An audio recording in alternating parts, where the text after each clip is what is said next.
আসসালামু আলাইকুম এভরিওয়ান। তো দেখতে দেখতে রমজান মাসের আজকের 7টা রোজা।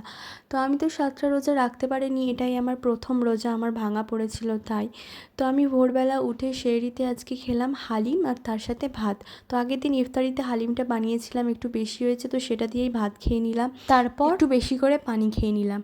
তো তারপরে সকালে উঠে সমস্ত বাসি কাজকর্ম সেরে নিয়ে মেয়েকে দিয়ে দিলাম একটু দুধ আর চকোস। তো মেয়েকে খাইয়ে নিয়ে আমি এখানে চলে এসেছি ছাদে। তো ছাদে বেসিক্যালি আমি জামা কাপড়ই মেলতে এসেছিলাম। তো তারপরে দেখলাম টমেটো গাছে একটা টমেটো লাল হয়ে গেছে, তো সেটা মেয়ে তুলে নিল।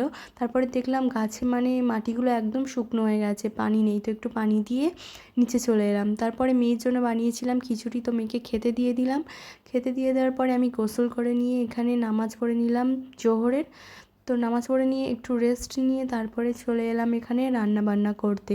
তো আমি ইফতারির সাথে রাতের রান্নাটাও একসাথে করে নিই, কারণ ইফতারি করার পরে আর শরীরে ক্ষমতা থাকে না রান্না করার, একদমই ভালো লাগে না।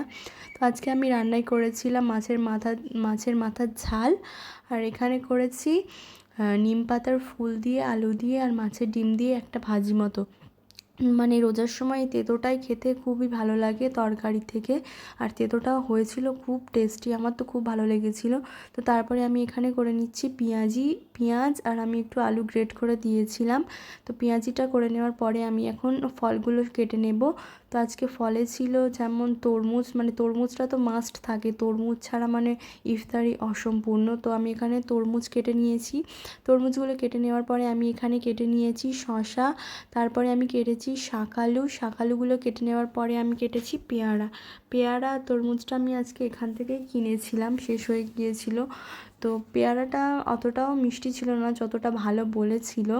তো তারপরে আমি এখানে কেটে নেব লেবুগুলো বেসিক্যালি আমি শরবতের জন্য কাটছি, যে বাতাসার যে শরবত আমি আগে ভিজিয়ে রেখেছি। তো এবার লেবুগুলো কেটে নেব শরবত। আর এখানে আমি একটা চানা বানাবো আজকে, শসা, টমেটো আর ছোলা দিয়ে।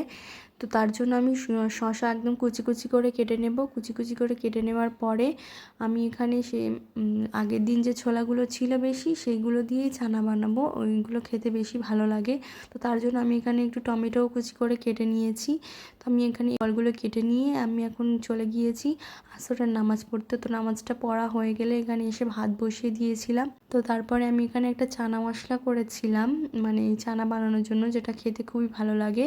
তো তারপরে ইফতারি করে এসে চলে এলাম নামাজ পড়তে। তো আমার নামাজ পড়া দেখে আমার মেয়েও বললো নামাজ পড়বো।